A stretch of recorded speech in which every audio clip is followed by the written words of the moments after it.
బైబిల్లో రాయబడిన ప్రతి లేఖనాలను జాగ్రత్తగా చదివి కుళ్ళిపోయిన ఈ సమాజాన్ని బాగు చేయడానికి ఏ మంచి మాటలు అవసరమో వాటిని చెప్పి బాగు చేయండి. ఈరోజు సమాజం పాడు కావడానికి ఎన్నో ఉన్నాయి, వాటన్నిటిని వాడకూడదు అని చెప్పేసి ప్రజలకు ఒక మంచి సమాచారాన్ని తీసుకువెళ్ళండి, అవి ఉండవు. ఈరోజు యువత పాడైపోతుంది, డ్రగ్స్ తీసుకొని పాడైపోతుంది, గంజాయికి అలవాటు పడిపోయింది. వాటిని వాడకూడదు అని ఒక మంచి సమాచారాన్ని ప్రజల మధ్యకు తీసుకువెళ్ళండి.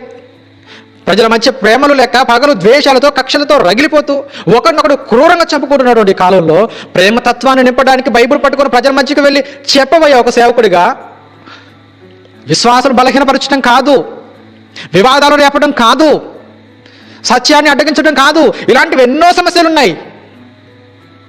సమస్యలు బాగు చేయడానికి ప్రజల మధ్యకు వెళ్ళలేక ఉన్న బైబిల్ చేత పట్టుకొని దేవుని కొరకు ఏర్పరచబడిన వారిని చేర్పడానికి, విశ్వాస విషయంలో బలహీనపరచడానికి ఎందుకు ఈ తప్పుడు వివాదాలు చెప్పండి? పాడు చేస్తారా సమాజాన్ని? ఈ అంచె దినాలలో క్రీస్తుకు కాకుండా, క్రీస్తు దగ్గరకు రాకుండా క్రైస్తవాన్ని బలహీనపరిచి క్రీస్తుకు కాకుండా చేస్తారా వారి జీవితాలను?